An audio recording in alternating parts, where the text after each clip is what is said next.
All right, hello everyone. I am Amy Charity with SBT Gravel, and I am here with Kaysee Armstrong.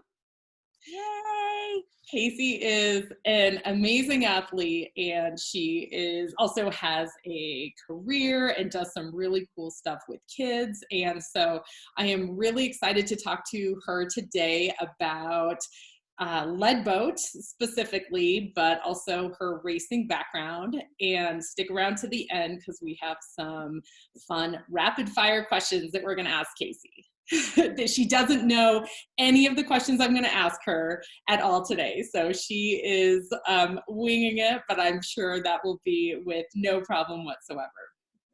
So Kaysee is a completely decorated cyclist in terms of her resume.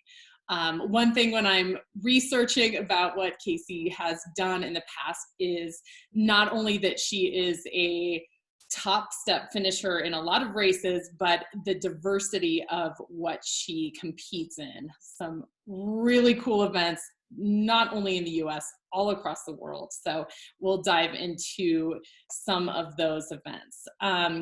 So when I was looking through, you've done Cape Epic, Trans Andes, BC stage race, not to mention cross country nationals, marathon nationals, and then the area I'm a little more familiar with, all the gravel races. So that is diverse in terms of cycling, and you seem to excel in all of it. So let's kick it off with kind of your background. How'd you get into all of this? How'd you get into cycling in the first place? Um, that's a great question, and it's such a long story. I feel the shortest version that I've come up with in the past couple of years is I was into kayaking with a boyfriend after growing up doing competitive cheerleading for, gosh, like over 10 years, my entire life, which nobody would probably assume that. Unless I guess my personality kind of puts that out there that I'm very enthusiastic. So yay. But no, I did competitive cheerleading and it took up 20 hours of my life being an athlete. And then I turned 18, aged out, and just was looking for something to do activity wise. Got into kayaking. It totally scared me. And his dad was really into mountain bike community here in Knoxville, Tennessee. And so I just kind of went on a greenway ride and thought, yeah, this seems like a great thing to do. Sorry, I have dogs in the background. But but yeah, just kind of like picked it up and thought this will be a great way to exercise, and really did go mountain biking on single track. And the first time I saw a route, thought there's no way I'm going to go over that, and went back to the car and just Oh my gosh. easy. And so just kind of had spent a lot of money on a mountain bike at the time. For me, $700, and thought I'm not gonna let this like defeat me. Yeah. And so just kind of kept at it, and the community just kept me coming. As far as I didn't really enjoy it at first, and hold on a second, hey guys. No worries. Hey, puppy. They were so calm a minute ago, and now they're like, They're like, oh, mom, we're on TV. she's talking, I feel it. But so yeah, it was just that level of me that's like, I can't let this defeat me. I'm pretty driven, but the community also kept driving me back to it. And It was fun to hang were out you after. in Knoxville? Were you living there? Okay. So cheerleading, kayaking, and then Yeah, mountain biking. I know. And It's so that first like route that you were scared to go over, you decide like, okay, I've got this, I'm going to learn how to do it. And did you find right away you were sort of a natural relative to others around you? No. no, not at all. It was, there's actually an Instagram, if you dig deep enough, that's like Casey's Brews of the Week, because I all the time. So no, I joke too. I got really good at mountain biking whenever I got good at wrecking, because it's just Oh like my gosh. pop up, here we go again. So no, it was definitely. I think people look at me as a professional and think, oh, she's just a natural, and it's just not that. It's maybe I am a little bit more fearless, but also maybe just crazier than people. as far as just I'll fall and I keep trying, and maybe some other people are a little bit smarter and like, I should be careful. I'm like, nah, I'm gonna keep doing it. Yeah. And so when you're out training, and you like can't clear something, are you the type that stops and does it again? Or do you just say, I'm going to keep going and we'll do that. I'll try it another time.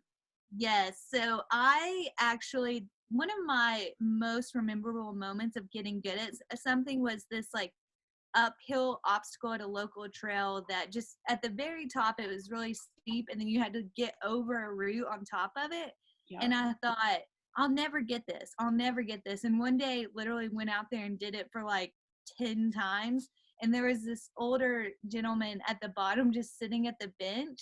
And he couldn't see me, but I bet he could hear me. Actually, 100% he could hear me. But I just didn't care. And I finally made it and just like got up and dropped my bike and was like, yes. And like, I just like didn't care. And just, that moment of getting it was like, okay, awesome. And so I definitely still do that, but maybe I wish I would do it more than I used to do it a lot more than I do now. Cause now it's like, if I don't make it, I'm just like, oh, okay, whatever, move on. Don't stress about it. Yeah. But yeah, definitely in the beginning, if I couldn't get it, I would look at it. I would keep going back, talk myself into it. And even I would just like lose sleep over it. I would imagine laying down in bed, like imagine the obstacle and be like, how can I do that? So I think that's such a hard part. And often like when you're learning something like that, I know for me, I'll see something that's not even that hard and I watch other people do it, but then there's a mental block. So going back, it's like, you can do it, you can do it, you can do it. And then breaks on, clip out. It's like, ah. yeah. So just to be able to be there and stay with it. And I think the fact that you think about it at night and you can envision finishing it is probably what's getting you there. Yeah. I think I do tell people not to stress over things so much. So I think there is that fine line. And sometimes I cross it as far as I do have mental blocks, but I think it is just giving yourself some grace. Like, okay, I have a mental block there. Move on. Like, when you have a mental block, just move on and come back to it as soon as you can. Yeah. And also the study that say you just were on a normal trail that you do every day. If you wrecked like out of nowhere and it was like on a drop and an obstacle, you should immediately get up and redo it, because the way that fear works is that if you don't get up and immediately do it again, you will develop a fear inside.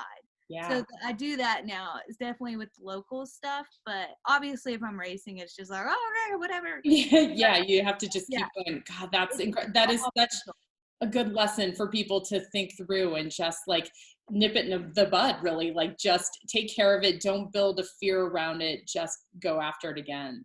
Exactly. And did you have different training partners that were instrumental? Like, did you have people that you rode with that were better, or did you ride on your own, or how did you kind of get there? I would say 100% of the people I rode with in the beginning were better than me.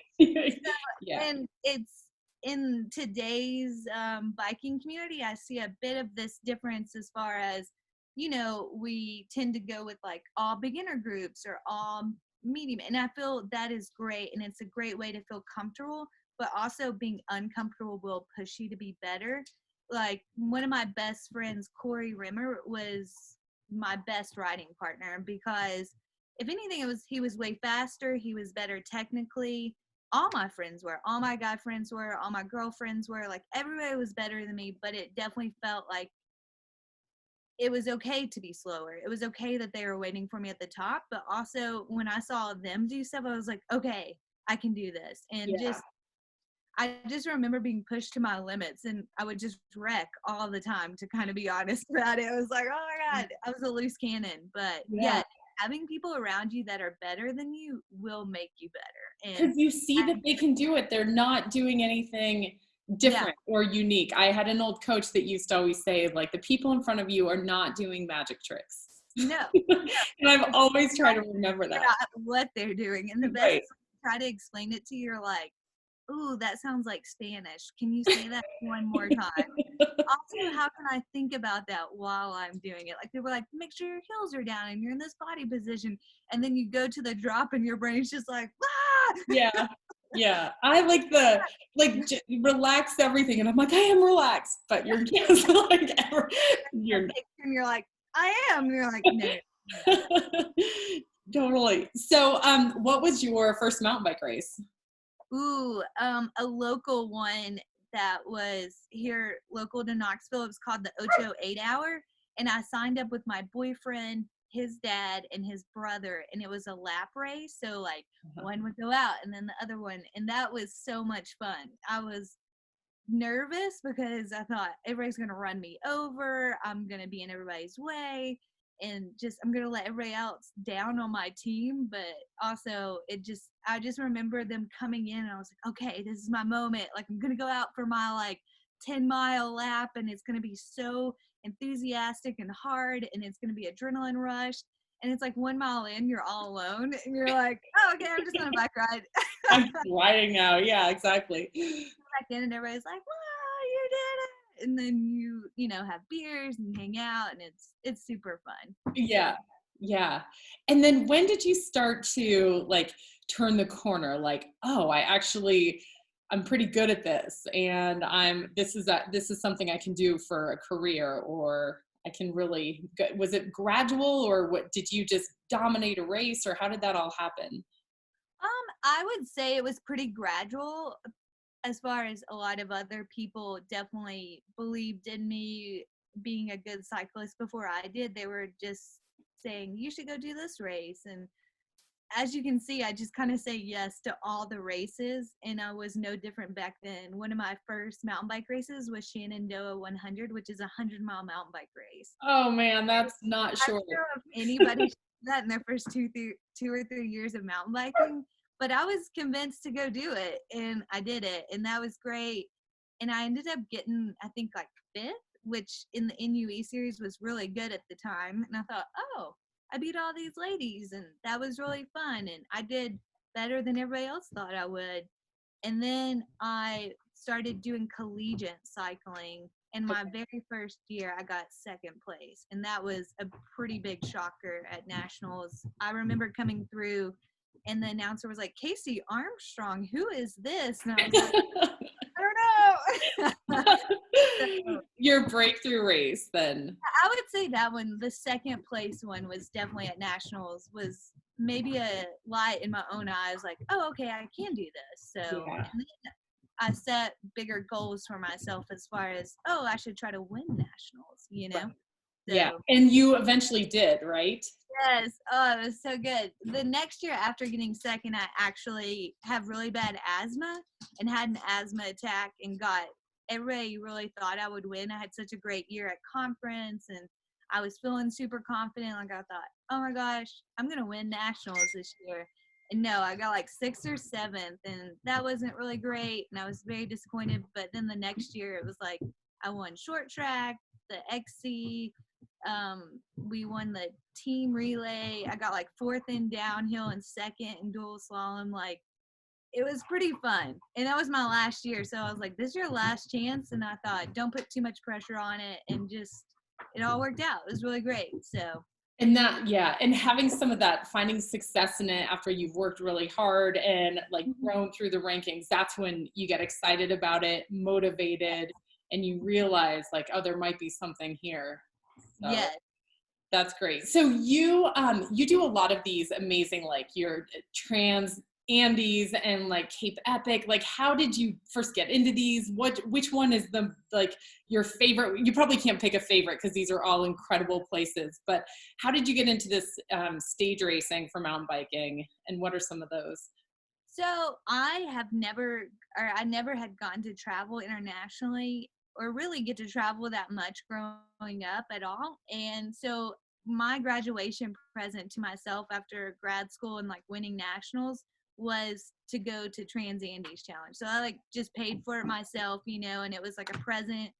And I don't think I expected to do well because I've never been traveling internationally, much less like do an international competition and what that looked like.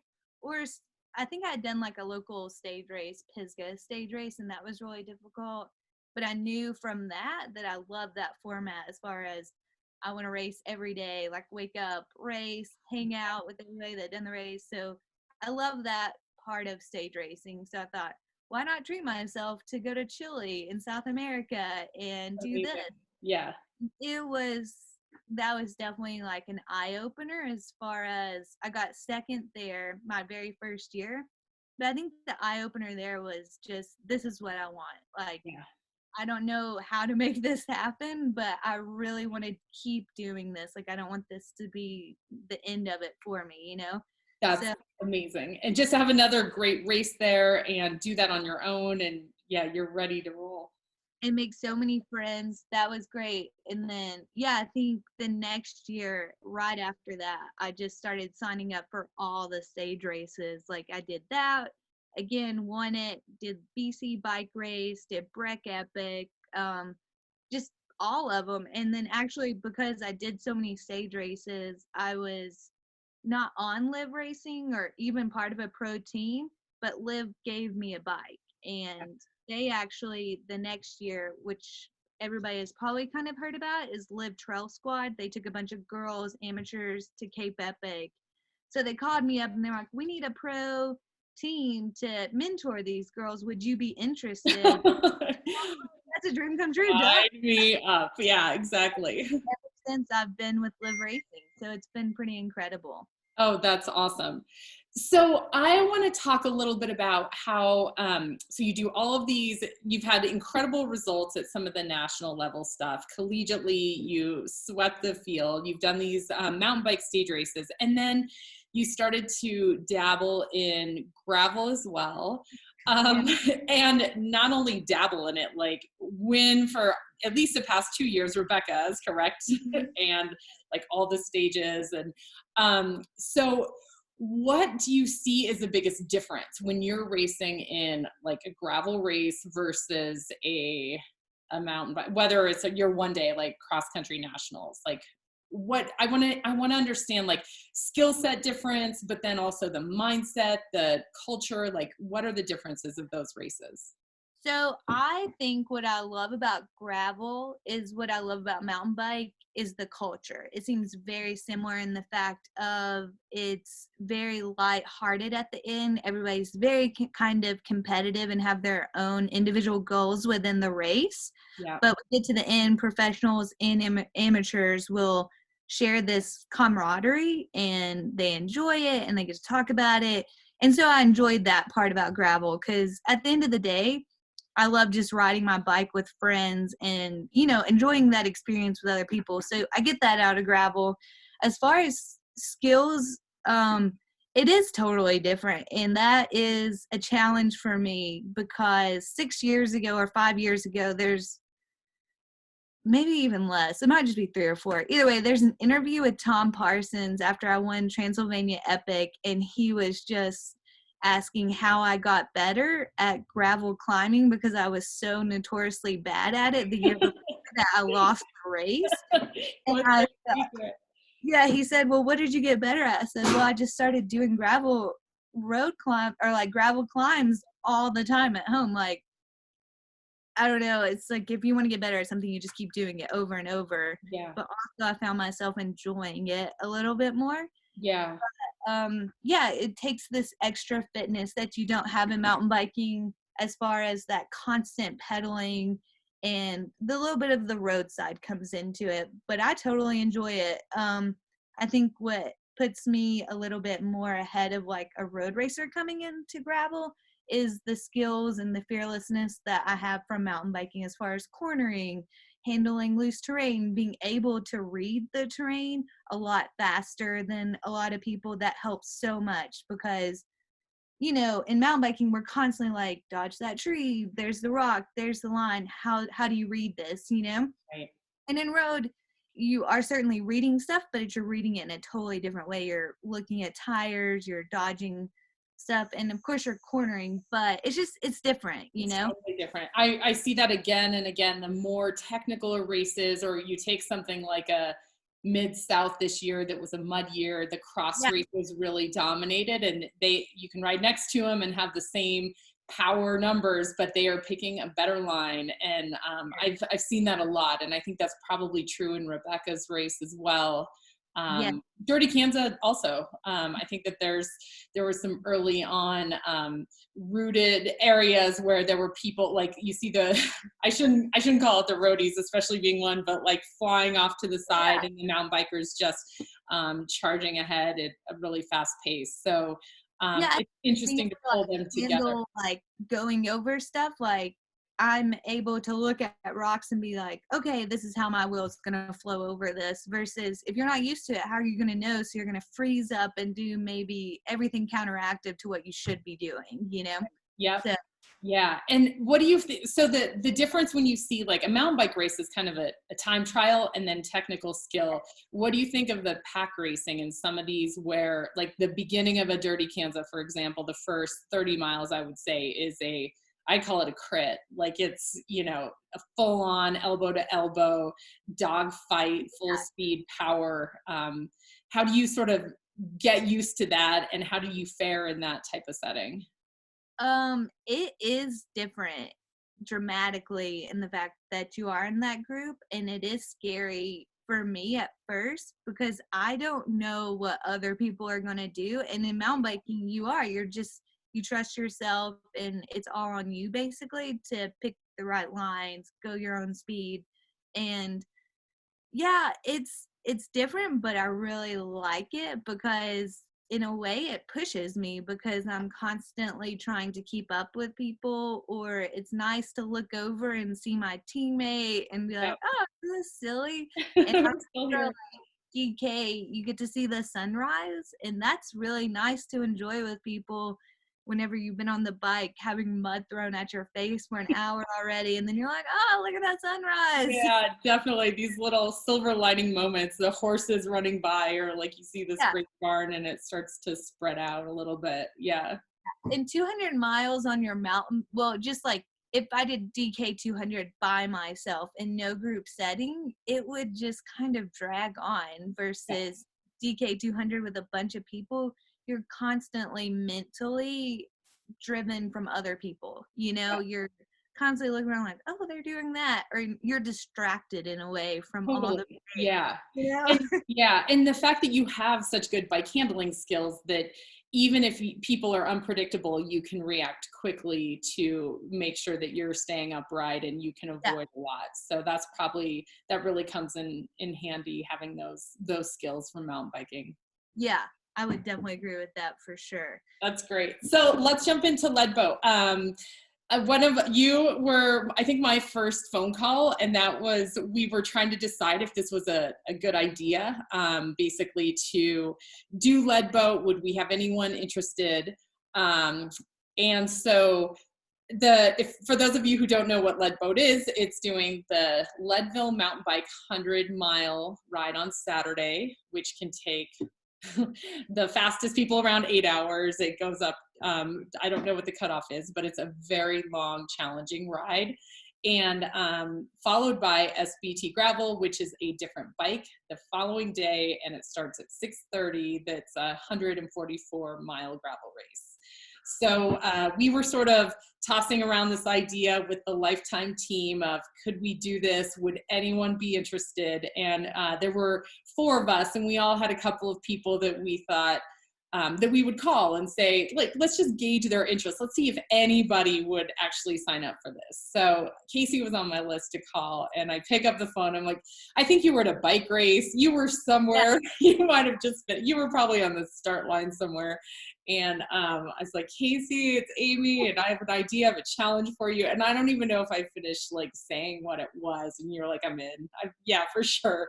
So it's just awesome. So that is totally your mindset of taking on new challenges, and I love it. And so Kaysee is one of the people signed up for the LeadBoat. We're super excited that you'll be doing that this year. So which race scares you more? Like, what's your preparation gonna look like for this? Leadville. I've never ever wanted to do that, and that's a bucket list race in the sense of I'm tired of everybody asking after they find out I'm a mountain biker if I've done like, Totally. Everyone's heard of Leadville. no, I don't want to. It sounds horrible. Like, no. So definitely that one. And plus I've already done Steamboat Gravel, so I kind of know what to expect there as far as the course, the people.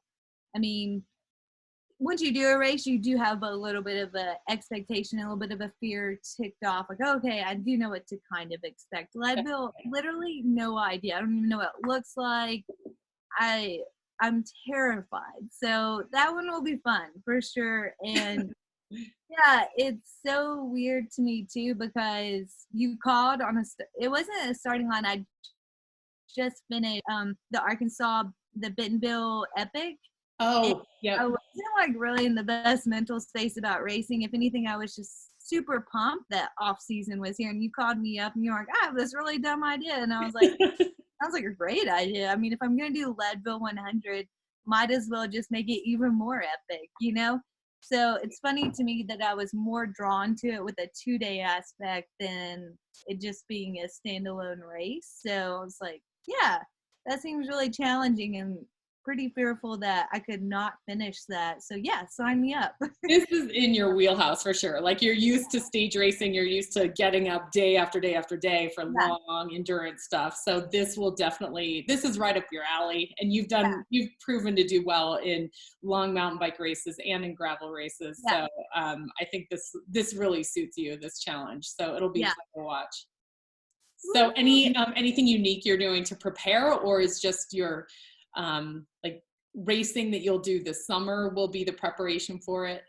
No, I have been riding so much gravel at home, just big days in the mountains, as far as making sure I'm getting a ton of climbing in and stuff. But really for LeadBoat, my goal before the race is to do like a 2-day block at the end of a whatever training block, as far as like, I'm going to go out on Saturday and do a really hard 8-hour ride. And then I'm going to go out on Sunday and do a really hard 8-hour ride and just see how I feel.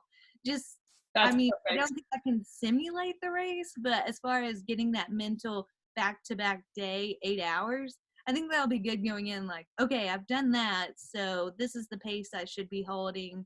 Just knowing how deep you can go a little bit will be helpful, I think, going into the race. So yeah, and that's great advice for anyone who is doing LeadBoat to do that, to try your back-to-back long endurance days at an effort and see what you can do and see how quickly you can recover after your first day and be ready to go, and how your motivation feels that following day. So I think that's a great training plan, and hopefully there's some people out there that will do that as well and follow it. yeah, So good. Days on the bike, go for it right now. Yeah, exactly, especially if you have extra time. Exactly. Well, good. So we just have a few minutes left, so we're going to do our rapid fire questions. Okay, first one, your first bike you've ever owned.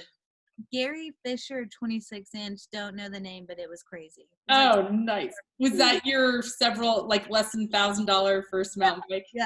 Yes, Oh, yeah. it did have disc brakes though, so It had, yeah, nice. That you fancy. that's worth the extra $200. I was like, really? That's a lot of money for brakes. No.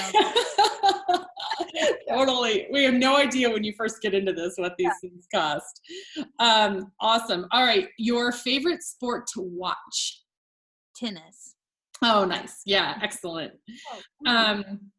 If you could be from any decade, which would you be from?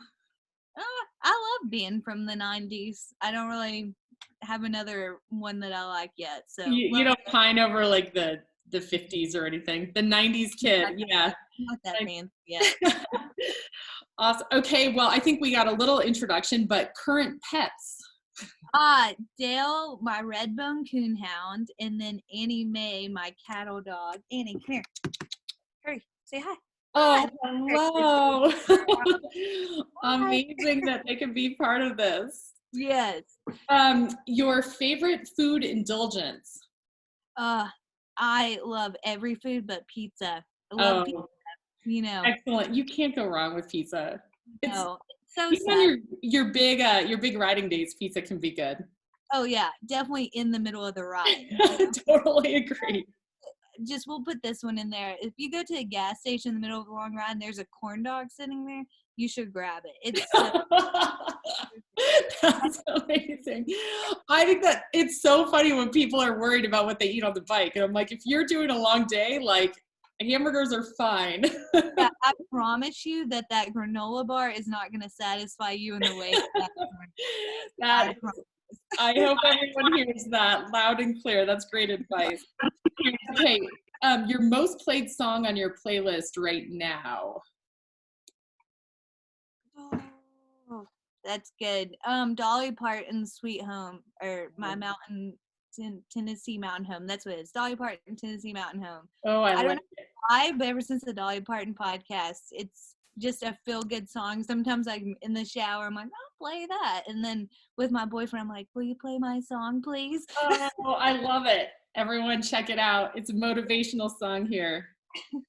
Describe yourself as a bike racer in 3 words. Diverse, crazy. Diverse, crazy. I'm gonna say strong because Yeah. I'm not. Yeah. I will vouch for you on all. Well, I don't know crazy. I haven't seen it, but I can imagine with some of these things crazy you do. is part of the like. I just say yes to Go everything. for it. That's right. That's absolutely. I love it. Okay, you can invite 3 people for dinner, dead or alive. Who are they? Oh, people know a lot of fancy people. I don't, but I would actually, for dinner, I literally don't know. Probably, well, a long lost friend, Barnabas, for sure. I won't name any people that's in my closest life now that I already eat dinner with. Maybe I would invite my dog. This is gonna be really weird, but I feel like if I could like bring back a dog to like have dinner with and enjoy it, would be like my when I grew up with named Spot. Oh, I love that. One year and I was like, oh, it's not really the best, but him and then my dad too, because he's like dead. So I feel like it's all from my past, but yeah. Oh, that's amazing. Connect with them. That sounds amazing. I love all 3 of those. That's excellent. I feel like people will be like Obama. I know. Justin Timberlake. I know. No, those are great. No, that's a very genuine answer, and it'd be great. Okay, best advice you've received. Best advice would, I feel like somebody, I don't remember who it was just like, don't say no to anything, kind of take all your opportunities. And I know people say that all the time, but that really did mean a lot to me at some point. And I feel like I've really embraced it. And I hope I can actually encourage other people to continue to take opportunities even when they're scary and just say yes and give it a go, So that is awesome. You do, yeah.